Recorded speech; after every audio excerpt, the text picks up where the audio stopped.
Okay, we Councilor, live? you should be good. Okay, very good. Well, again, I'll call the meeting to order. And the first item is the conflict of interest. Is there anybody on the committee has a conflict of interest of any item on the agenda? None. Okay. We have minutes for August 4th. Is there a motion to approve the minutes for the August 4th meeting? So moved. Second. Okay. Any opposition to the approval of the minutes? Hearing none, we'll move on to, well, they are approved, and we'll move on to discussion items. First item is plastic bag ban. This is something we've been working on now for a couple of years at least, and actually it was proposed way back in the day when Councillor Pedrosa was on the council. She actually mentioned it in one of the meetings. So this is a long time coming. So go ahead, Andrew. Thank you very much, Mr. Chair. I appreciate appreciate everyone being here this morning. I want to turn it over to Lisa LaRock, who will give a summary on the discussion of the plastic bag ordinance, as well as perhaps talking about some highlights of the draft ordinance, and also I'll turn it over to Lisa.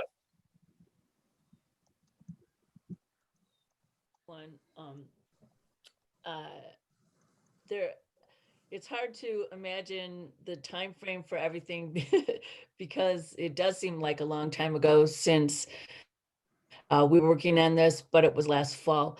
For me, and I don't know the earlier iterations, we created a steering committee, and it was made up of a good cross section of people, a lot of the stores that would be impacted, as well as the chambers who came on board.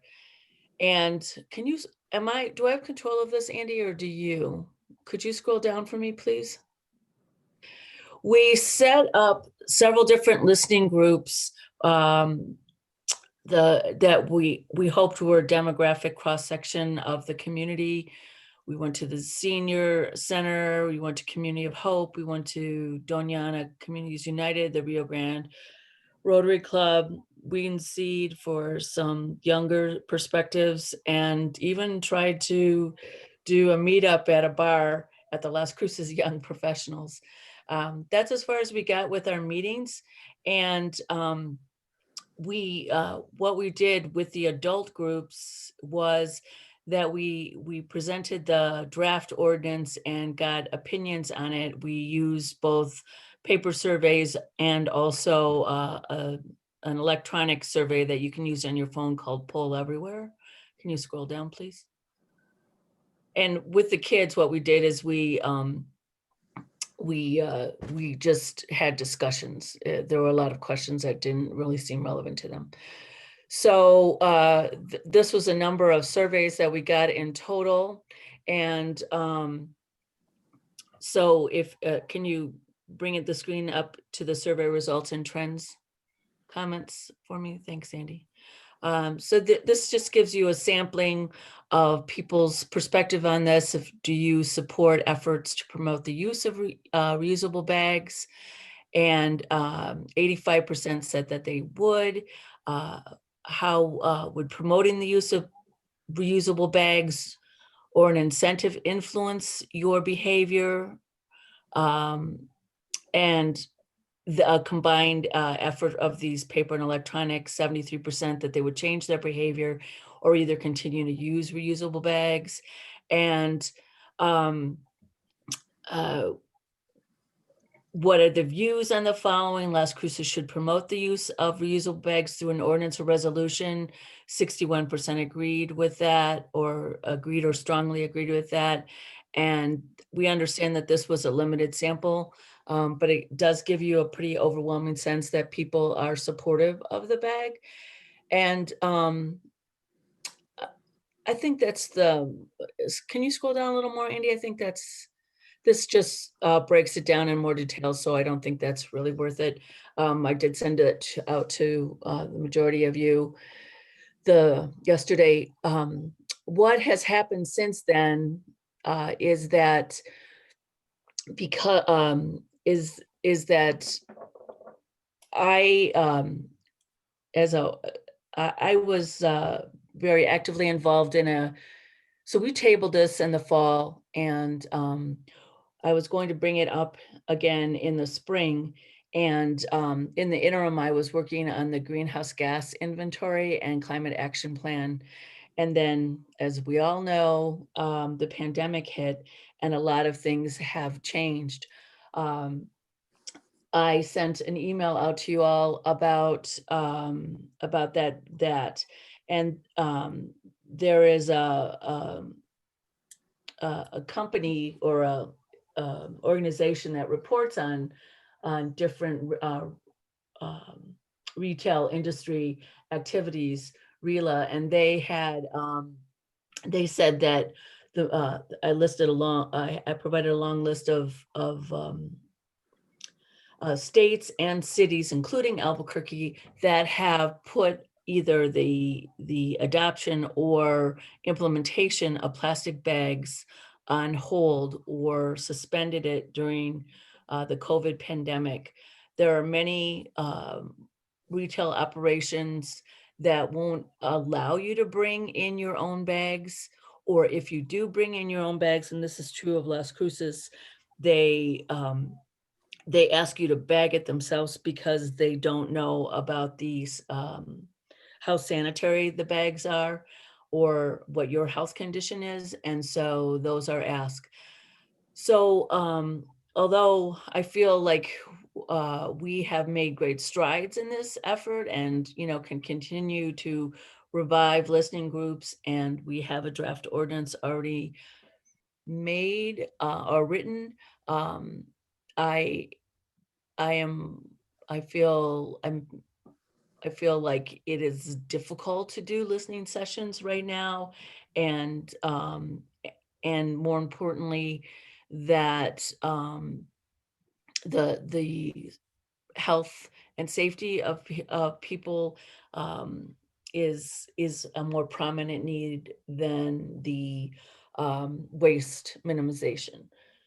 And so I think we're poised to move forward, but I'm not sure that this is the best time to launch it. And I wanted to share my opinion, but certainly would defer to you for your direction. Thanks. Okay.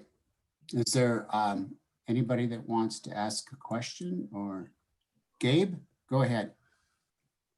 Thank you, Mr. Chair. Thank you, Lisa. Could you go over again, Lisa, the timeline pre-COVID, just briefly in terms of where this went? I know since we stopped the PRCs last year due to some of the legal issues, I guess I didn't really hear an update until now. But what was that timeline like between when this ordinance was Well, discussed and then when it was ultimately tabled pre-COVID? Thank you, Chair Sorg and Councilor Vasquez. These titles, I'm sorry, it's confusing.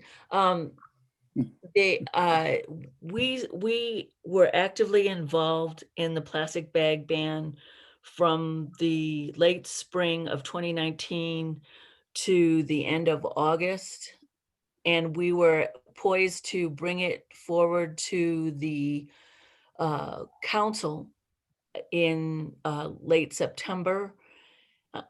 And then I was looking through my emails and I could not find any specific indication of when I was asked to table it. But it was just to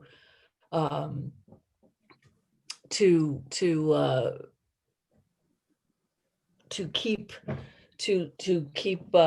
controversial issues, potentially controversial issues, as I remember, and I could be wrong,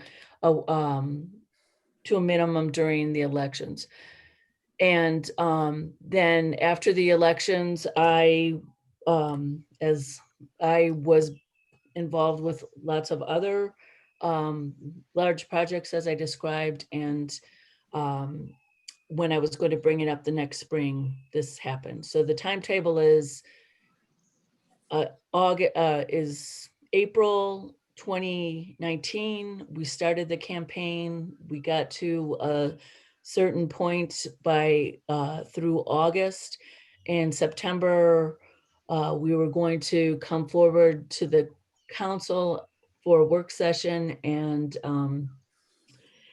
I was asked to table it for until after the elections. Thank you, Lisa. Were you asked by the mayor? No, it was administration that talks to me. Okay. Well, I mean, I think I'll be very frank, I guess, in my thoughts on this.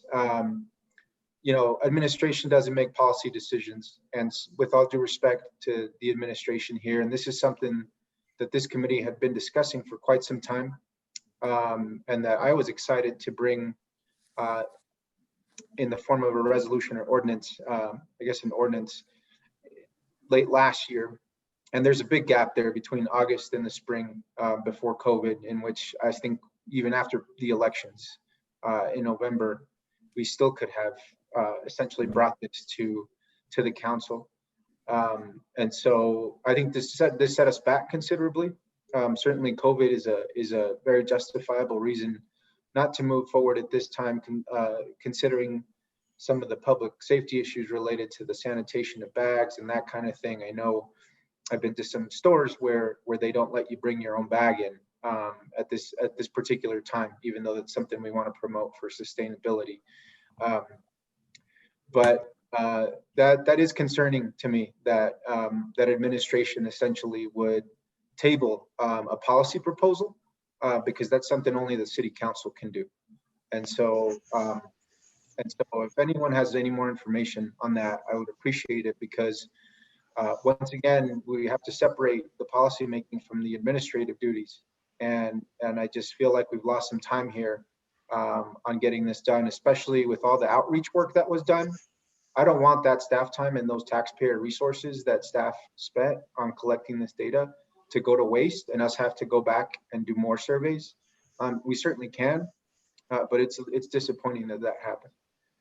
So I'll just leave it at that, Lisa, but I want to thank you for your work on this and for your due diligence and I think following closely with what the previous public or policy review committee was wanting to do. And in fact, I think I remember Councilor Bencomo was a community member that was part of that committee and was involved in those discussions prior to her being elected to the city council. And so I know she was excited about getting this going as well. But some more information on that might be appreciated in terms of why administration made a policy decision. Thank you, Mr. Chair. You're welcome, Councilor Vasquez. And thank you for those comments. They're very timely and very important. Councilor Bencomo, what's your take on this?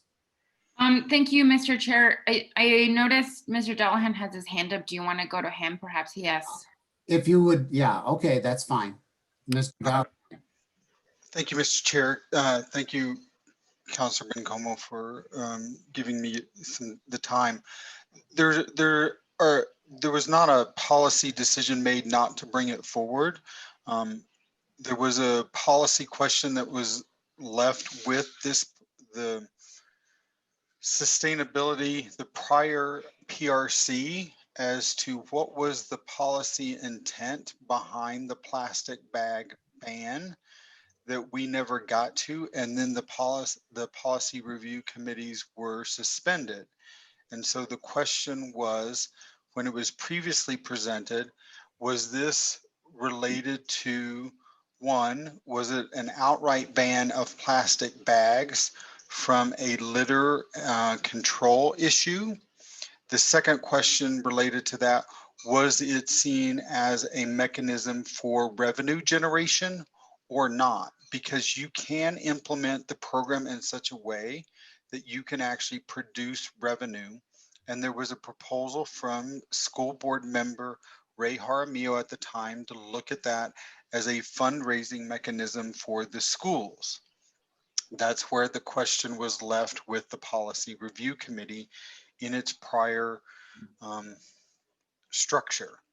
That question never got answered from a policy standpoint or direction from the committee to staff, because we can also go one step further. You can also take the ban further and limit the use of single-use plastics. And that was a question that we never got presented or direction that we got from the policy committee in its prior structure. Staff is now in a position to, the committee got reformulated and we're now in a position to bring it forward in light of COVID. The overall issue is, do you want it as an outright ban? Do you want it as an outright ban of all single-use plastics? Because there are examples of those, i.e. straws and the like, in addition to plastic bags. And related to both of those, but particularly to plastic bags, do you want it as a money-making revenue? Well, it's not necessarily a profit-making, but a money-making or revenue-generating mechanism, because you can do it either way.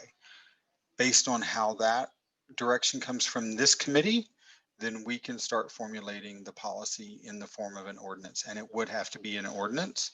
And there, regardless of, because we haven't drafted an ordinance, we've drafted the concepts, but then we can go through the public input process and bring you back an ordinance. Thank you, Mr. Chairman. Thank you, Councilor Bencomo.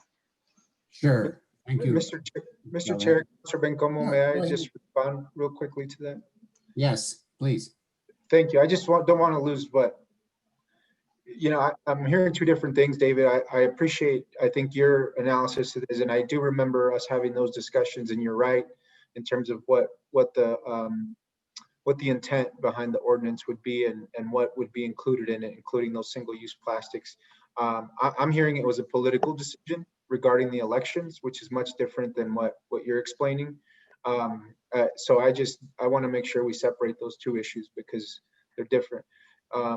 The other piece of that is, you know, this is something that could have gone easily to a work session at a city council meeting, considering how far we had gone with the PRC, that the rest of the council could have weighed in on this during a work session, absent of the PRC.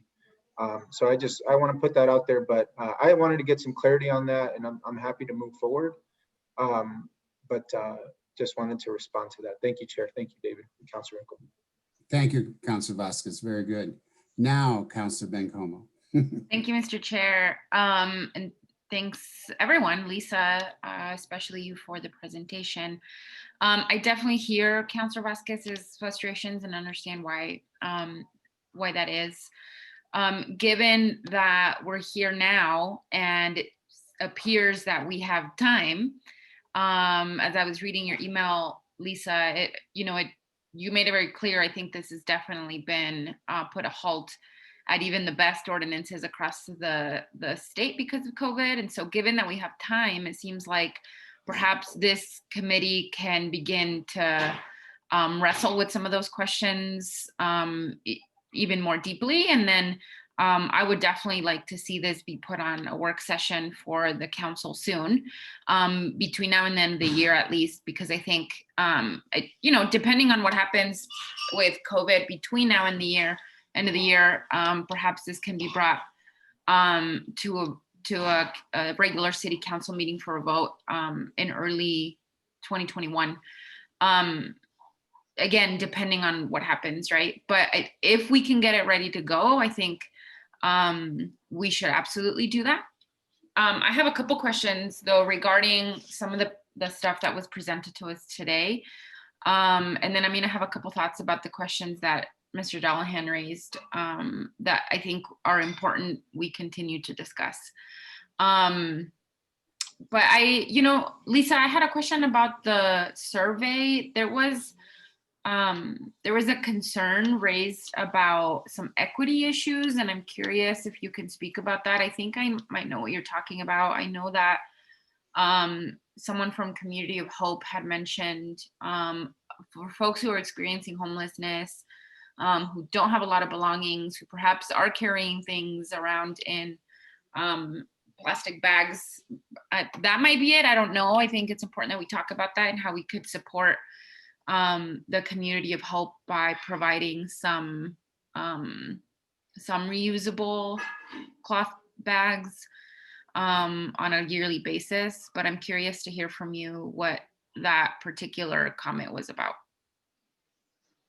Chair Sword, Counselor Bencomo, that was a comment that was shared by Nicole Martinez. She said that plastic bags were an important resource for her clients and residents because that was just a potable way of carrying their belongings. And we never worked towards what would be an alternative for them. But your suggestion about making bags more readily available to them that are cloth is a good one. Thank you, Lisa. Yes, I thought that might be it. So yeah, I mean, I think that's something we can do. I know that when I was just a community member, I'm part of these conversations, that there was a conversation about how would we would phase this in. We would allow, I think, up to a year, right, to let folks know that this is when it would actually be implemented. And then perhaps even the city could provide to residents some beautifully branded City of Las Cruces cloth bags. I mean, I think, I don't have to tell any of you, certainly not you, Lisa, about some of these things, right? But I think, some of the comments I read as well about personal choice or something, I think climate change, we're sort of beyond that. I think the fact that that government has not regulated the plastic industry, has not regulated the oil industry, are exactly the reason we're here today. And so I think it's important we start putting some of those restrictions on industries that are actually harming our communities. I went to on the utilities facilities tour, and they took us to the cleanup of the old landfill. And frankly, it's pretty impressive what some of those machines can do with trash. But what's not impressive, or perhaps are the amount of plastic bags that are, I don't know if you guys can see that. I took the pictures of some of the piles of trash that they're digging up. Most of the things that are in the, what is it, pre-65 landfill are plastic bags. And they're plastic bags from the grocery store. They're plastic bags from the old, apparently, bread factory that was here. And then a ton of plastic bottles and glass bottles. But that's basically what remains in not very deep layer of the earth that we walk on, that we're building houses on. And so I think whatever we can do to start preventing future landfills to look like this, or current landfills to look like this, I think we need to take it. I had read up on, Lisa, I don't know how aware you are of specific legislation from across the country. I was personally very impressed by Oregon state plastic ban, bag ban. I know that they have personally language that I would like to see and certainly discuss is, if you go to the store and you forget your bag, there's a 10-cent charge or something that, unlike other proposals, I think would just remain with the business, with the small business. The folks that would be excluded from it are folks who are on SNAP benefits, on TANF benefits, right? For very low income families that could be excluded from that fee, is personally language that I would like to see. And so, Lisa, I'm curious if you've read some of those ordinances from across the state, but definitely I think Oregon has probably one of the best. Chair Sword, Counselor Bencomo, I am aware of Oregon's and other states' plastic ban policies. One of the things that I did hear from the stores, the grocery stores and retail stores, was that there was a need to buy, there was a need to buy plastic bags in a certain volume to have them be cost effective when they were giving them out. And if it was reduced, if it was reduced to a smaller amount for those folks who are already economically challenged, then it would be a difficult thing for them to be able to afford. I'm the messenger here, and that had not been resolved. That it would be not economically feasible or affordable for the business. Yes, that they buy them in large volume Right. and have to store them. I mean, that's also part of the problem, right? There's I know, but that was a pushback. Gotcha. Okay, well, again, I think there's still kinks that we need to figure out, and it seems like we have time. So perhaps those can be, how do we best structure those conversations? And then who can we bring in as perhaps some issue policy experts? I can at least think of one person that I had mentioned before that I think can talk to us about creating a good, sustainable, equitable policy.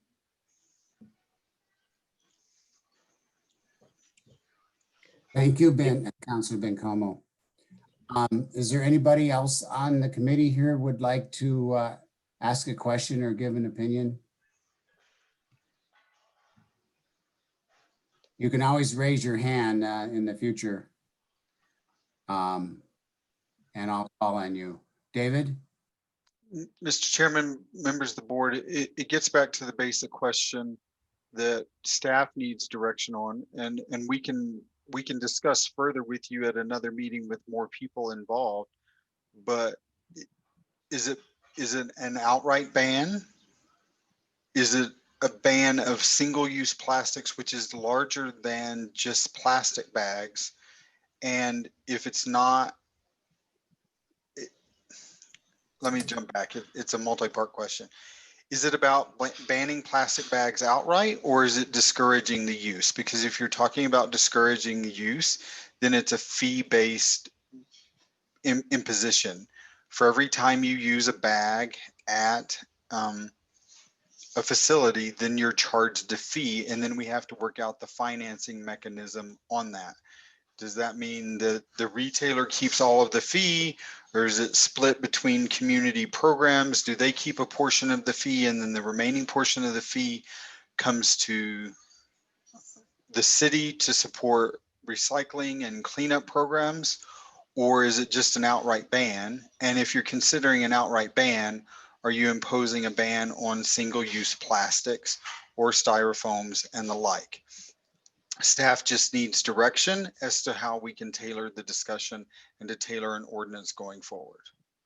That's the whole purpose of these policy review committees. Yes. So that you, as members of the policy review committee, can provide direction to staff, and then we can proceed them forward. And then we come up with a draft of the policy and or document that you can support, and we can take forward to the full council, that you can express the concerns that this is really a learning mechanism for staff and for you, and then you become the champions of whatever the issue is before the full rest of the council. Yes. Staff will proceed however the committee likes us to, but we need direction. That's where it was last time. We need direction. Yeah, well, let me get a little something in here, and then we'll go to Councilor Vasquez. I agree with Councilor Vasquez that a full council work session on this is going to be needed before a draft is made of an ordinance. And we need to consider the single-use plastics, all of them, or the fundraising aspect of it, as well as just simply bags only ban. And of course, in my research, I've noticed that in other places, they do make exceptions. There are exceptions, like Silver City has an exception for one business, and I'm not quite sure. It might be your fast food store, but I'm not sure of that. But they did have an exception. And then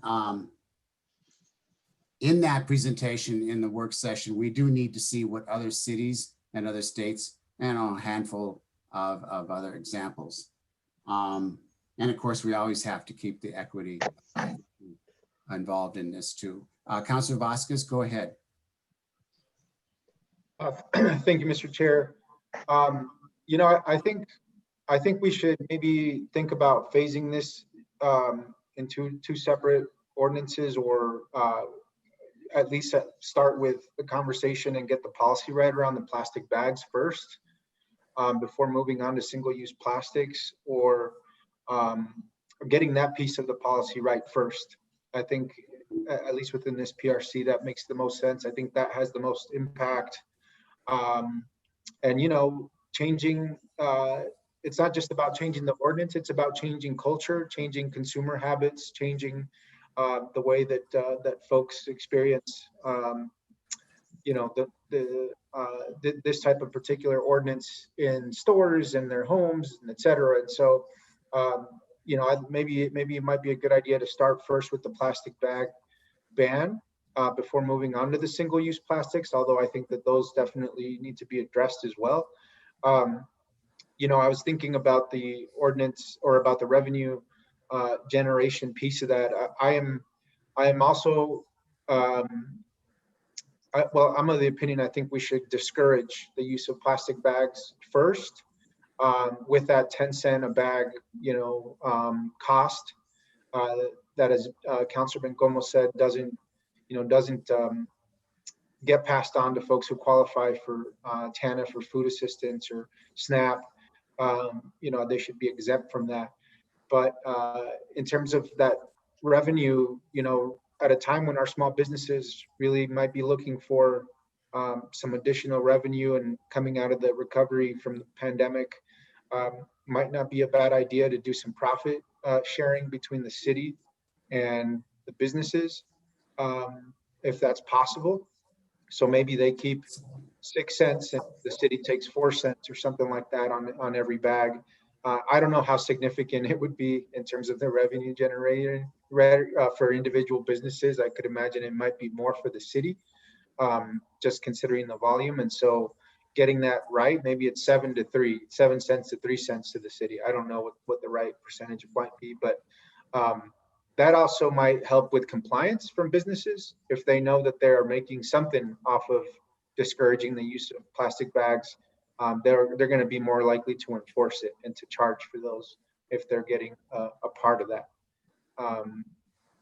So that's my thoughts so far on that. I think I'd like to see the plastic bag discussion first, so we can get that piece right, and then move on to the reusable plastics, even if it's in a separate ordinance down the line. Thank you, Councilor Vasquez. I like that. I like the phasing part of what you're talking about, stepwise, you know. And yeah, I was kind of against charging the public for using plastic bags, but I kind of like what you're saying there, where the businesses could get some relief, or for the hassle of not having plastic bags, so to speak. But also, I was thinking, if we do perhaps use that money to make the plastic or the cloth or reusable bags that Councilor Bencomo was talking about, with our fancy logo on the bag. Okay, so yeah, very good. I think you two, I think we have produced some good ideas here, really good ideas. So I have another question, Chair. okay, go ahead. I just also want to point out that the fee shouldn't be for, like, if I forget my reusable bag, the fee is for a paper bag, not for a plastic bag, right? The plastic bags would be prohibited probably a year in, right? I think is what the discussion, or what would be fair, to allow folks to start people to start making that shift. I think the fee, the 10 cent fee would be if I forgot my bag and needed a paper bag. You know, and I mean, I think eventually we could totally do it. I could totally be down to do a study about what the fee share could be. But for now, to me, I think given that, you know, some businesses might be upset about this, I think allowing the fee to stay within the business is totally fair.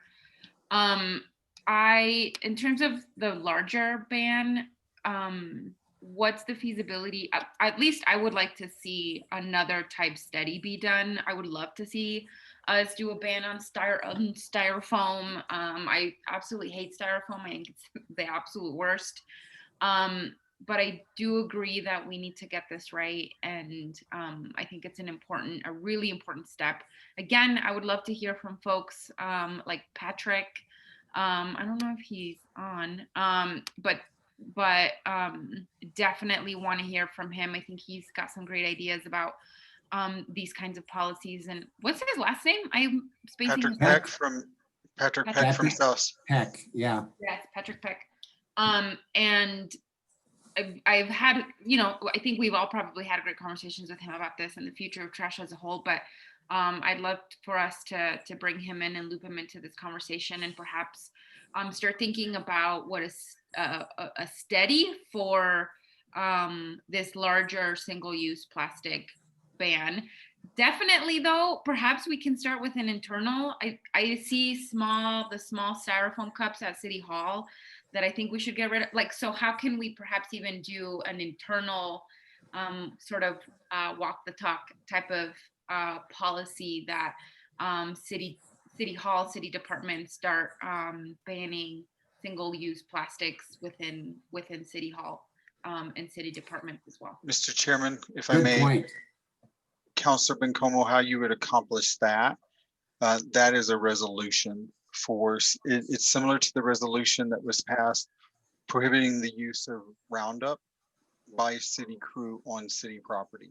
Yeah. So that's much easier to accomplish than an ordinance. And I would think on an ordinance, going back to the plastics ban, you would want to have a sunrise to the ordinance, i.e.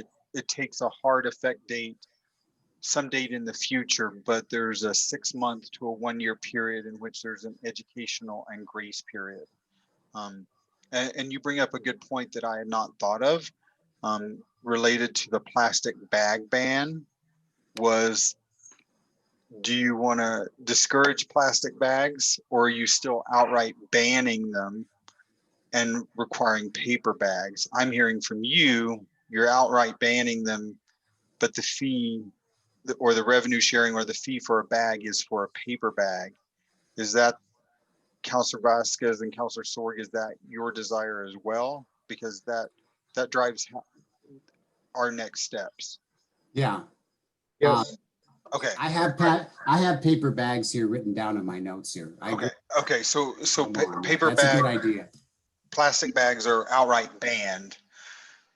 Yeah. The alternative ban, the bag for a fee is for a paper bag. Okay, that's what staff needed to understand.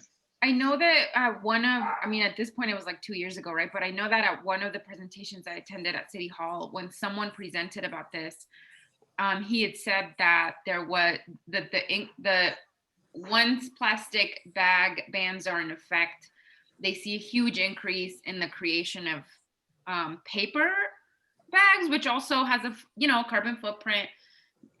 All of these things have consequences at the end of the day. So if there's going to be an increase in the sale of paper bags, I think the fee would essentially be for so that we can start discouraging the use of any of those things, and you just start using your reusable bag. I think I even remember someone saying, David, I think it was you. Someone saying, if I forget my reusable bag at the grocery store, I just take my groceries out in the cart so that next time I don't forget to bring my bag. But I think this is how I do, think that this is how we begin to shift culture and help people understand how terrible these things are actually for our communities. And so Anyway, yes, that's for me. I wanted to make that clarification. And then again, like I said, really want to start seeing policy or language drafted in terms of exemptions for WIC, SNAP, TANF users. Yeah, I've just remembered one exception. I forget which city uses it. Could have been Silver City because I had a long discussion with one of the counselors there. In fact, the mayor pro tem. Another exception is for these special bags they use for vegetables, so that you put your vegetables in, loose vegetables. That was one of them. But this is awesome discussion here. I really appreciate all of you for talking for bringing these points out. A lot of good points. So if staff has enough information to move forward on this, of course, we're not going to do it when we're not going to implement this when we have COVID-19 being a problem in all of our city here. But I'm very optimistic we're going to be over with COVID-19 in the foreseeable future. So, Mr. Chairman, go ahead. Sorry, Counselor. Go ahead. Thank you. Yeah, no, I just wanted to point out Hilton Head, South Carolina has a plastic bag ban, and they have plastic bags that are exempt from their ordinance that include laundry, dry cleaning bags, meat, produce, and bakery bags, newspaper and door hanger bags, pet waste, yard waste, and garbage bags, bags provided by pharmacists or veterinarians, bags for items sold in bulk, bags or plastic wraps for flowers, potted plants, or items where dampness may be an issue, bags of any type that a customer brings to their store that's not provided by the store itself, bags comprised of recyclable plastic with a minimum thickness of 2.25 mils, whatever that means. But I think those are some of the exemptions that we should consider building into this ordinance as well. It sounds like there's some other cities that have thought this out. So I just wanted to mention that in terms of Awesome. exemptions as well, Chair. Excellent. So, Mr. Chair, this is Indy. We've had a lot of excellent discussion, and there have been a lot of really good questions that have been raised. I think first thing staff can do is go back through the minutes and pull out all of those questions, hopefully make a summary of all of those questions, because there's still some ones that I think Councilor Vasquez specifically alluded to, some things that we can phase in and do maybe perhaps some things sooner, and then progress on with that. So we'll go back through and get a summary of those questions. Also, there were several items that were listed as exceptions that could be, so we'll go back and pull those out, and then probably what we'd like to do is bring that back to this PRC, have you all make sure and vet all those questions and all of those items, and then we can work on getting a city council work session scheduled, and so probably, given the number of comments, would the November meeting work to bring back? Because staff will need time to go through the minutes and pull out the information stuff. Would November be okay to bring it back to the PRC? September, October, November. I'm good with that. What about the other? Give me a thumbs up if it's good with you all. Yeah, I mean, I think Okay. Mr. Chairman, I think you had answered most of the questions that I thought of. It based on your answers to the questions that we presented today. I think it leads to our answers to some of our other questions that may come about because of the ordinance. So, okay. Chair Sorg and counselors, I have a question about this process. Before, I had a steering committee that was made up of a cross section of the community, and with those questions and points that you brought up, would it be a good idea for me to resurrect that committee? Or are you just asking me to summarize what we've discussed and bring that to the work session? Or do you want me to vet that with the steering committee and some other groups? Oh, I don't know if we need to go back to the steering committee. What do you all think? I think you got a lot of information there. We can use that from what you found out and together with what we discussed today.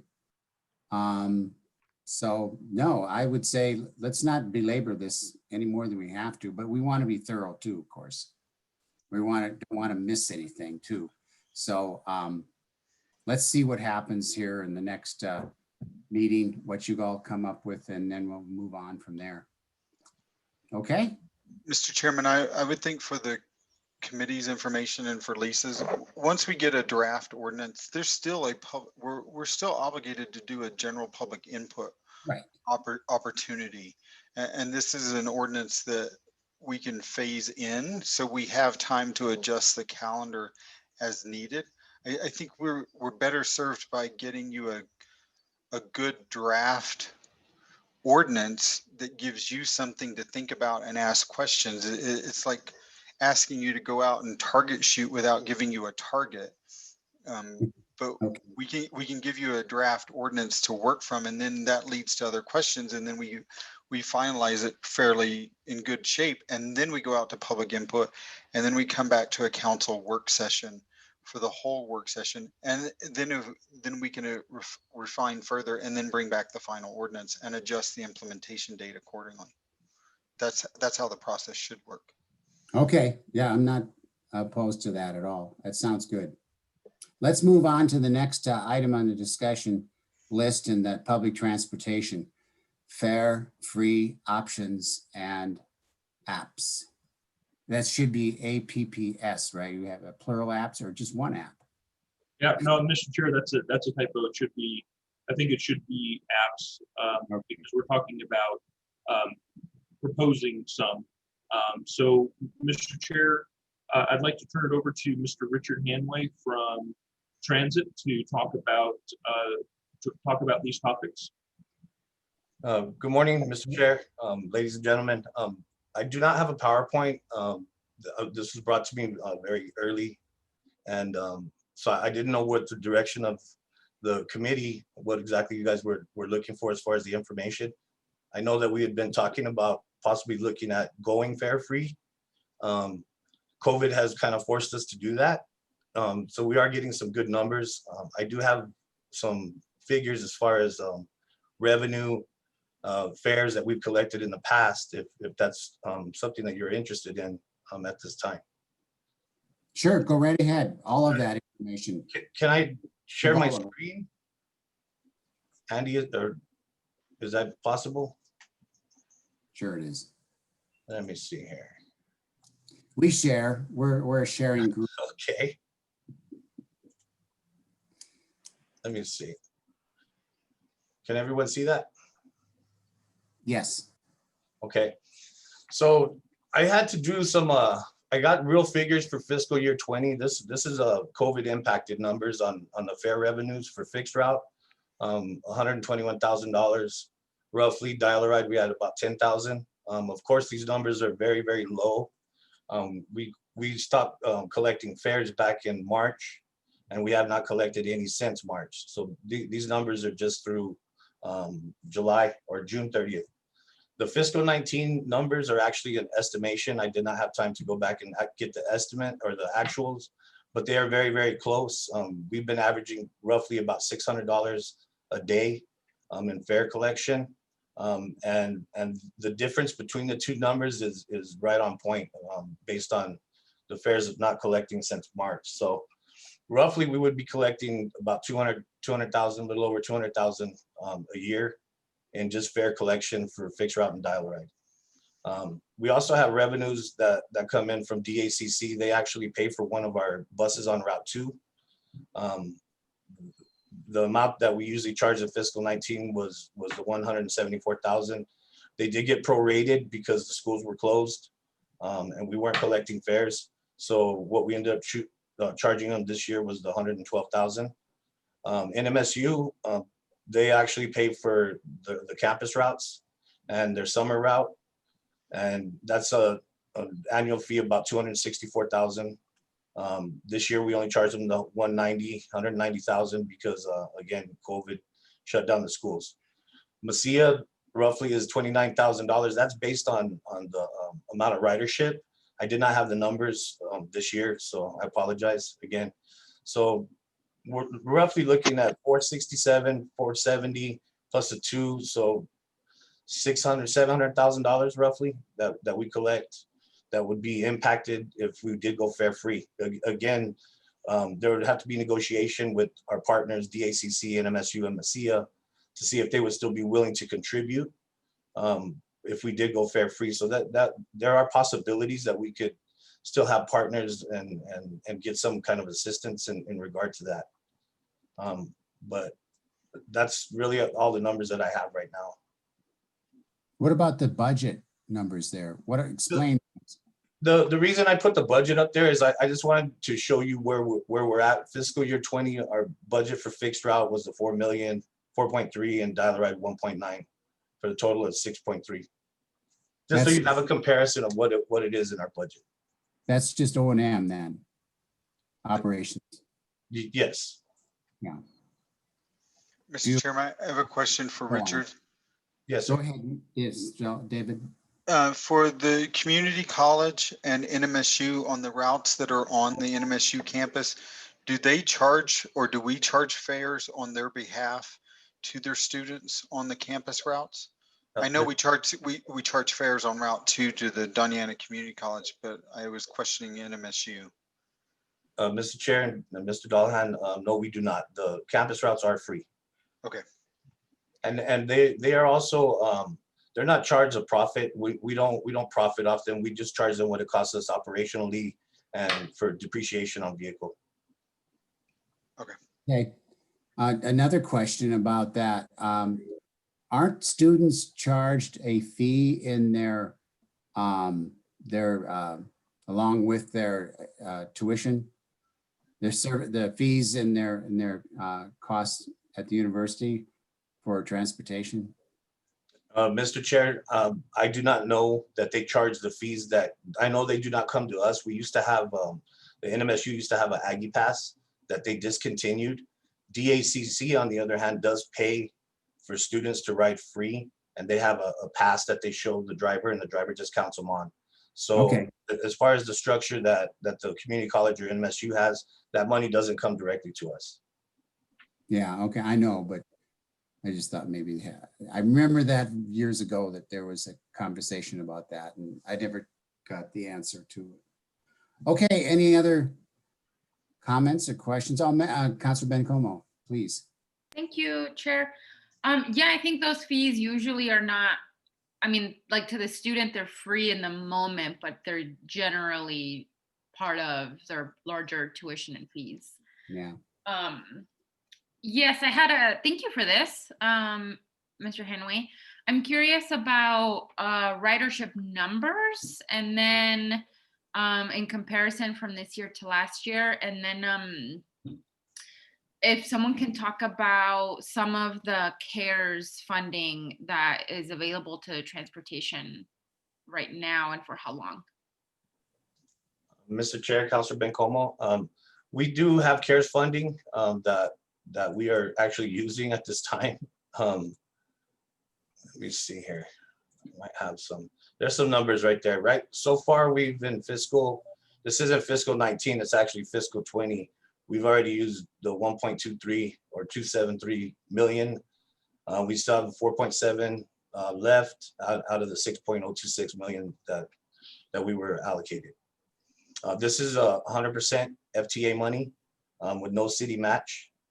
And this is what we're operating on currently. Okay. I also put the 5307 or fiscal year 20. This is a FTA amount that they apportion to us. Usually the city would be matching that's part of our budget, how we get to our 6 million, but the city actually pays the difference to get us over that. So. Okay. And then do you have Well, I guess my question, how much longer do you think, or is there conversation about more CARES funding for this type of service? Mr. Chair, Councilor Bencomo, at this time, there's a lot of chatter. We have Right. not heard directly. We are still anticipating our funding to stay status quo as far as them allocating fiscal year 21 apportionment, Okay. which is wonderful, of course. It keeps us employed. So I would hope, as you know, our leaders in Washington go through their budget, and they realize the shortcomings that a lot of the transit agencies are having, that they will find something else for us. Yeah, absolutely agree. And then I think that's incumbent upon us as well as counselors. Certainly, I think for both, how do we absolutely keep good people on staff and employed and public transit running? But I deeply believe that public transit should be free. So how best do we figure that out, right? Maybe some magic tricks. Do you have ridership numbers? I don't have them offhand. Our numbers are significant. They're down quite a bit. We've actually, for myself, and with the pandemic, dealing with the pandemic, our ridership numbers are down a lot, but we're still doing probably about 1,200 rides a day, which is still a lot. Right. You know, it really depends. The first of the month is always busier. People, you know, they have funds, and you know, they're wanting to go shopping and get what they need to do. And now that the economy is opening a little bit more, we've seen a lot of the ridership change a little bit. Not necessarily just for necessity, groceries, things like that, but people are, you know, going and getting haircut, and you know, Yeah. they're mingling a little bit more, and you know, at some point we knew that would happen. We're still on abbreviated service right now, but we are gearing up to go back to full service. That is our goal. Gotcha. And we will be doing that as soon as we are fully staffed. Okay, great. Thank you for that. That makes sense to me. I mean, I would love to, you know, once we're through this pandemic, I would love to really start investing in a really robust transportation department. And I think we do that by making it more accessible, right? And providing more routes, providing fare free, providing technology for younger folks. So I think we can definitely make that more robust. Curious about conversations with, I mean, I've been thinking a lot about the grants department and how little I think about and bring up the grants department, and wondering about the opportunities there are for grants out there in terms of public transportation and supporting fare-free programs. Mr. Chair, Councilor Bencomo, we work closely with the grants department. We're always looking for different you know, funding sources to help us out with different projects. I know there was discussion about the app. We're in the process of getting a firm to come in and assist us with our short range transit plan. We've already selected them. They've already went through RFP process, so they should be coming on board here later this year. And we'll be working toward, that's one of the goals on there, is to look at how we can move forward with getting some type of app. Right now we have a web-based app that is available to the public, but it's not phone friendly, of course, but it is there, and we are trying to improve on that, and so that is one of our goals. Great. What's how can we, you know, be part of that conversation? Will some of that, whatever this consultant comes up with, will it be presented back to us? I would love to be part of the conversation about what a good accessible app looks like. I mean, I think about, well, hopefully there won't be a fare, but I think if there is still an app where you can pay your fare with your app, where you can see where your bus is, where you can really figure out a route system across the city, those kinds of things. What do you have in mind in terms of the app? Mr. Chair, Councilor Bencomo, we've all of those things are in play. Actually, we've looked at doing the contactless fare They have different apps now that they're proprietary. So there's some question about, you know, holding data and things like that, and that we have to be respectful of our customers, Of course. you know, with third-party vendors and things like that. So we've had discussion on that, and I think that's the reason why we put this in our short-range plan. And absolutely, they will be presenting to council.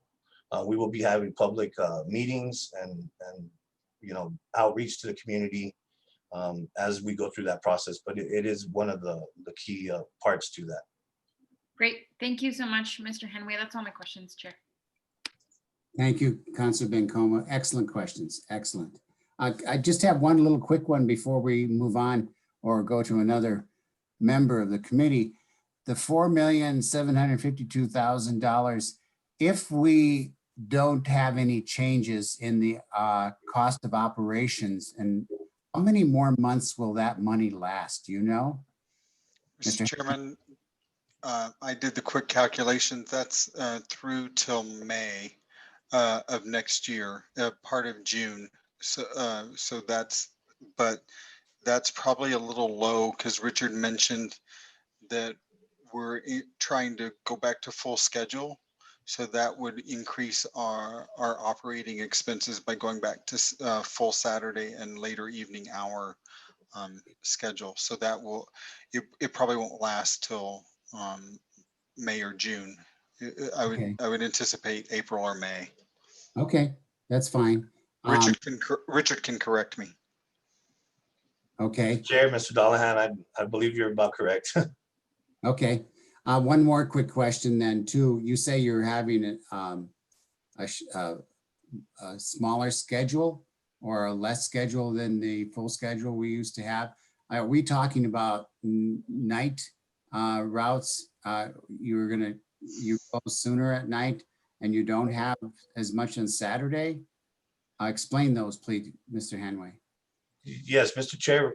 Currently, when the pandemic hit, we went to a different schedule. Usually when we're at full capacity, we start at 6:30 in the morning and we run till 10:30 at night. Yeah. We are on a different schedule now. We're running it from 7:30 in the morning till 5:30 in the evening. Okay, thank you. And we're also doing that on Saturday. So Saturday actually has more service than they would normally have, but we didn't want to confuse the public. We wanted to give them hours of operation when stores would be open so they could go and get essential things. So Okay. right now, because of the CARES funding, we know that is our goal, is to go back to normal service. And as things open up, it makes sense. Yes. You know, with everything that was closing earlier, it didn't make sense to stay open later and invite people to be roaming around town when we were told to stay at home. So That's very good. so now that things are opening back up and as we get staff back on board, then that will be our goal. Okay, fine. Thank you. Any other comments or questions? Hearing none or seeing none, we'll move on to the next item for discussion, the ex officio membership, right? Who's Yes, going to? Mr. Chair, that'll be me. Andy? I'll take that discussion item. So, Mr. Chair, I'm happy to report that it, based on some final approvals of final appointments, which hopefully will be happening at the next city council meeting. We have 4 seats that will be appointed for the ex officio members. And that's one of the reasons why Mr. Ibarbo is visiting with us. We're anticipating that the South Central Solid Waste Authority Board will designate him as their representative. And so he's joining us here to sort of begin to hear some of the items that we're discussing. Here in item 2, Mr. Chair, are the basically the seats, if you will, that were designated through this ordinance. I just want to report back in the interest of full discussion and disclosure to the PRC. We've sent out quite a number of invitations to participate, and as well as posting a public notice to participate. And we are still waiting to hear from the New Mexico DOT, which is a very specific seat. Also, we're waiting to hear back from the Green Chamber as well. That's a specific seat that was designated for them. And then also from a business member. And we sent out, as I mentioned, a public notice to participate. Also, we've sent out specific notices to the Greater Chamber and the Hispanic Chamber if they wanted, if somebody from their groups would want to participate as well. So we're waiting to hear back. What staff wanted to propose, Mr. Chair, is particularly for the some of the specific seats that are available. There may or may not be individuals who are put forward from those groups to participate. And so one of the things that, Mr. Chair, that staff would like to get feedback from the PRC about is, would there be an opportunity to perhaps adjust the representation here to provide more of an and/or selection? For instance, you know, the New Mexico DOT is a very specific group, and they have a seat set aside for them, whereas the South Central Regional Transit District is an or select with the South Central Solid Waste Authority. So would it be possible to have representation be more of a cadre of options for the seats rather than specific seats? Perhaps same is true with the Green Chamber and how they would see their involvement in this. I'm just putting that forward as I'd like to get some feedback from the PRC. We do want to ensure that we have as many possible of the 7 seats with representation. And right now we have 4. And we want to make sure as broad a group can participate through the ex officio membership as well. So with that, Mr. Chair, I would be happy to take suggestions. You know, I'm sorry, I forgot one more thing I wanted to mention. One of the things, you know, from the standpoint of transportation, sustainability, and infrastructure, those 3 topics are very, very broad topics in and of themselves. And so making sure that we have good representation of individuals or from individuals who have a very comprehensive understanding of transportation, comprehensive understanding of sustainability and of infrastructure is very important. So just wanted to put that out there. If there's some additional ideas, or if we can perhaps even look at some, rather than necessarily specific seats, having some flexibility, then hopefully we can get those other 3 seats filled as well. So with that, Mr. Chair, I welcome input. Thank you, Andy. Councilor Vasquez. Thank you, Mr. Chair. Thank you, Andy. Yeah, I like the idea that either of the and/or for this particular committee. I know it's been a little challenging to recruit, to be honest, volunteers and community members to serve on other committees during this particular time. Folks are really prioritizing obviously the basic needs for their particular household or their lives right now. So sometimes some of these committees are hard to recruit volunteers for. I know this is a very specific list, and I don't recall exactly, but we may have added some of these folks without consultation with them prior to that. I think we maybe just thought, hey, the Green Chamber would love to be a part of this committee without really understanding if they had the capacity or the time at this, or the desire to serve at this time. I'm not sure if that's true or not, but I know those things have happened before. So I am fine with the and/or moving forward with that type of structure that allows us to get just a more robust committee structure for people who want to actively participate and have different areas of expertise in their field. So I'd be fine with that. Thank you, Chair. Thank you. Thank you, Andy. Thank you, Counselor. I think the word that comes to mind here, because of many things, the COVID-19, not the least of which, the word is flexibility. We need to be somewhat flexible here. So any other comments about this issue? Seeing none. Oh, Counselor Bencomo, just Thank raised. you. Just quick question. How many ex officio members do we have confirmed? Ex officio members total 7. That doesn't mean that there can't be other subject matter experts that we bring in on a particular topic, but they would be non-voting members, but would have more permanence to their role in the discussion with the PRC.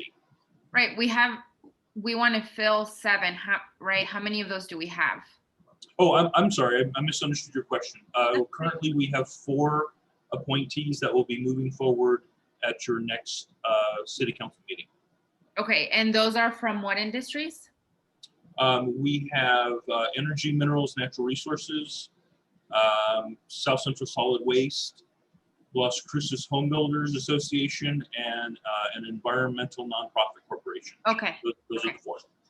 great. Thank you so much. All right. And Mr. Chairman, Councilor Bencomo, just for your knowledge, under the PRC enabling ordinance, your maximum ex officio members is 7. We can't do more than 7, but as Andy indicated, we can bring on subject matter experts for any particular item or discussion before the group. Right. Very good. Very good, Mr. Chair. Well, I appreciate the direction on that. So what staff will do is we will bring back an amended resolution to the PRC, and we will build in some of that flexibility that we've talked about here. And I really appreciate the comments and feedback. Mr. Chairman, Yes. I would recommend if the board is comfortable, if the policy review committee is comfortable, we just need to bring back an amended resolution to the full city council Mhm. with with that or recommendation, Okay. Very good. because it still requires a full action by resolution of the council. Yes. Understand. Okay. I think that covers that item on the agenda.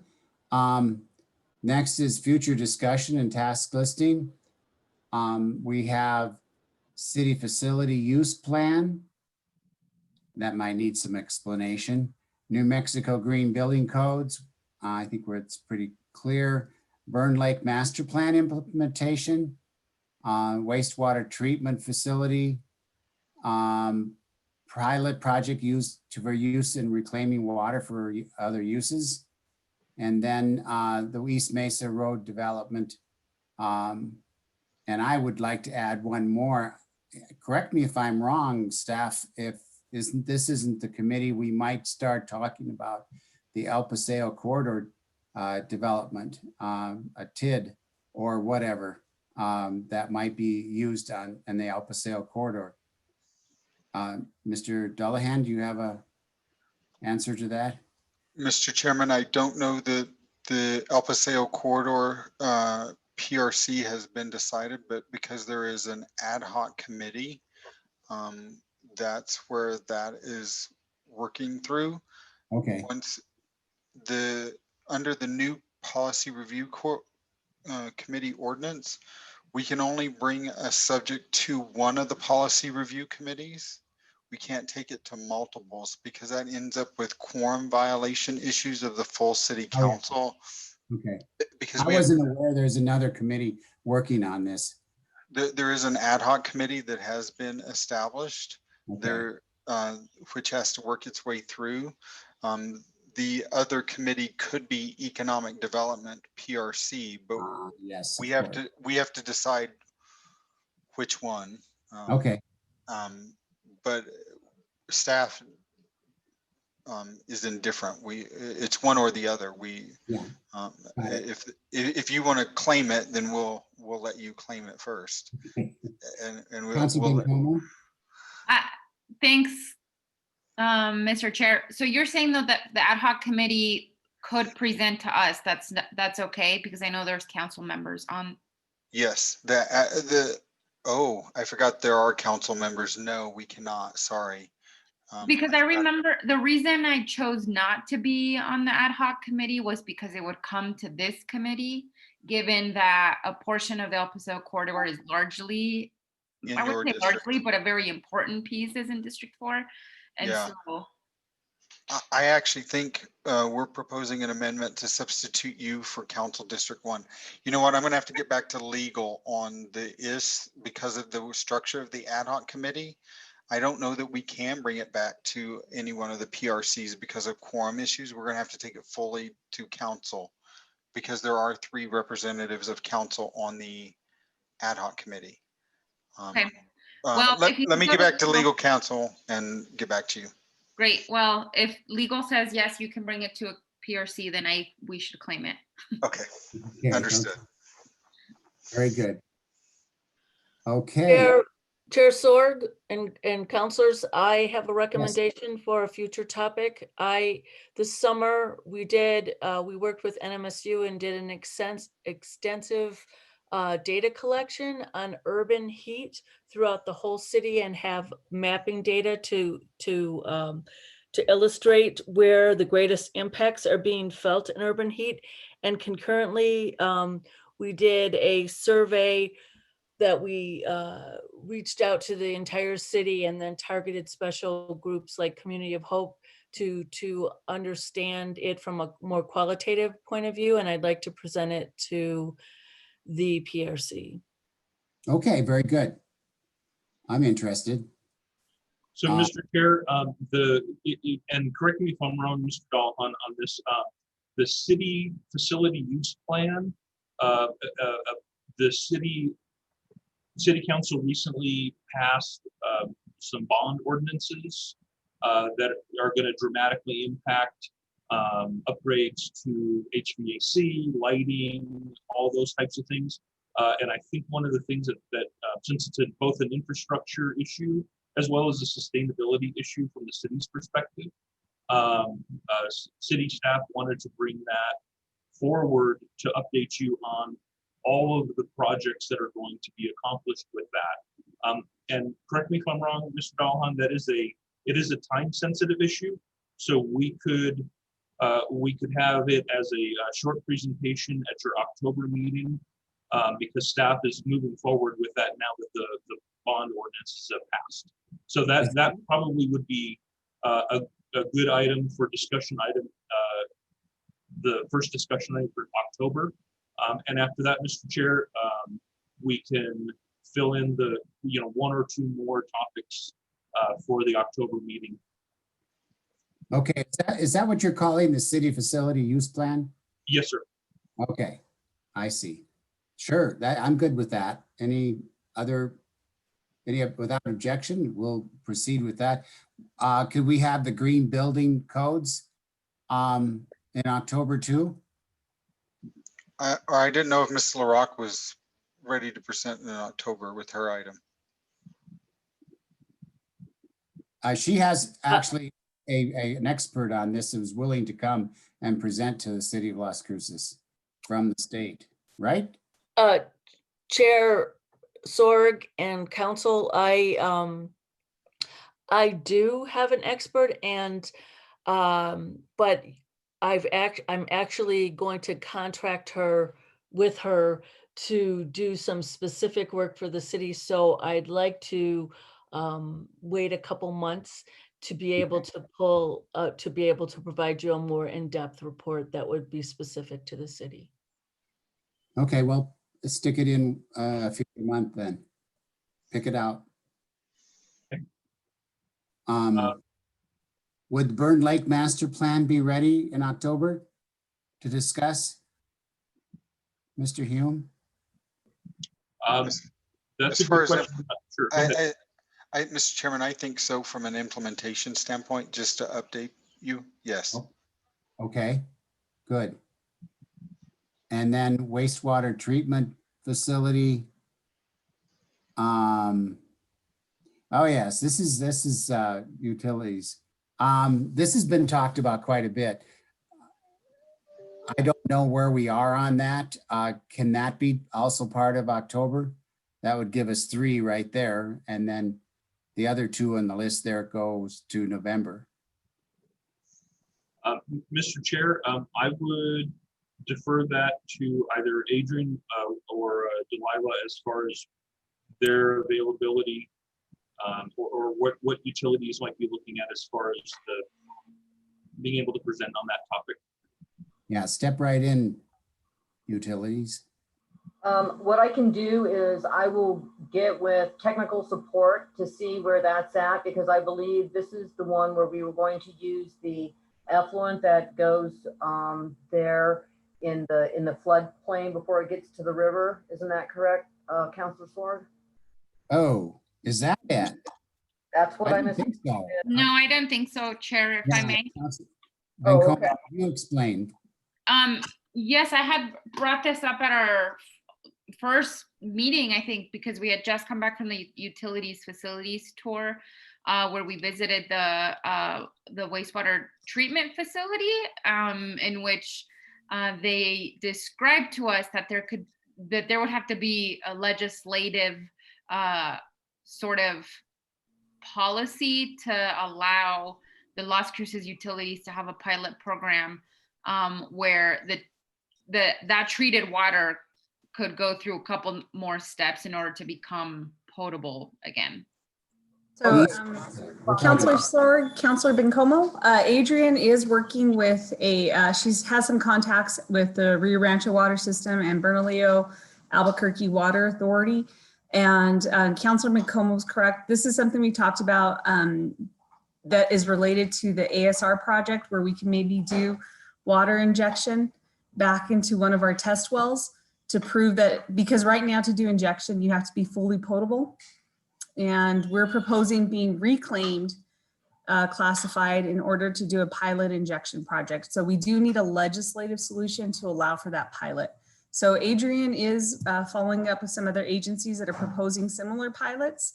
And hopefully by October, I think we might be able to have a presentation ready regarding what we need from the legislature in order for NMED to allow that pilot to happen. And Adrian, I'll let you, do you think October's a good time, or November? I know we have to get ready before January's legislative session if we want to partner on a pilot. Correct. I think we can have some preliminary discussions. I'm not sure how exactly far we're going to be. The consultants are still working up the white paper related to aquifer storage and recovery, but we can certainly bring something moving forward to say where we're at and how we're moving forward, because we'll be also asking for a grant to move forward on that. I think we can give you an update, but we won't have the final, but if nothing else, it'll get you all started to figure out how you would like to proceed when it comes to legislative requests or changes to some of the regulations related to it. Mr. Okay. Chairman, I would offer that we should plan on doing that in October, just even in basic information, because Yeah. November and December is when city management is going to bring legislative priorities to the full council. So if you had an understanding of the need, then you could champion that before the rest of the council when we bring forward that resolution for legislative priorities. You read my mind. Yes. So, Very good. Mr. Chair, I'm sorry. Yeah, go ahead, Andy. This is Andy Hume. So due to the time-sensitive nature, we'll certainly have the facility use plan as well as wastewater as items 1 and 2. That way, if we use up our time, and we are coming up on the end of our time here for our meeting today. That way, if Burn Lake we're not able to get into as deep a discussion as we want to, we can carry that over into November and have that at the top. But it sounds like those 2 items are particularly time sensitive, so we'll make sure that those are the first discussion items. Okay, very good. Thank you, Mr. Chair, and we'll make sure we have that agenda put together and posted in a timely manner. Yeah, okay, let's plan on working on the East Mesa Road redevelopment we started a long time ago in November, along with the other one we had planned on, which was bags, the plastic. Was that in November, Andy? Yes, Mr. Chair, I think we're going to bring back information for further discussion in November. And Yeah. then we'll make sure to add the urban heat island study report on for a future discussion as well. Okay, very good. I think that sums up the meeting pretty well. Our next meeting is October 6th. And so without any objection, I'll take an adjournment of this meeting. Mr. Chair, I just have a really super quick question. I'm sorry. Yeah, go ahead. We've had a little bit of difficulty as far as making sure everybody gets their recurring meeting. Please double check your calendars and make sure you have the recurring meeting as a placeholder. And then, of course, we send out the Zoom meeting shortly before the meeting. But Okay. please verify your PRC meeting, your placeholder is there. If not, please contact me and we'll get it updated. All right, very good. So without objection, I'll adjourn the meeting and we'll see you later next month. Thank you. Bye. Thanks, everyone. Thank you all.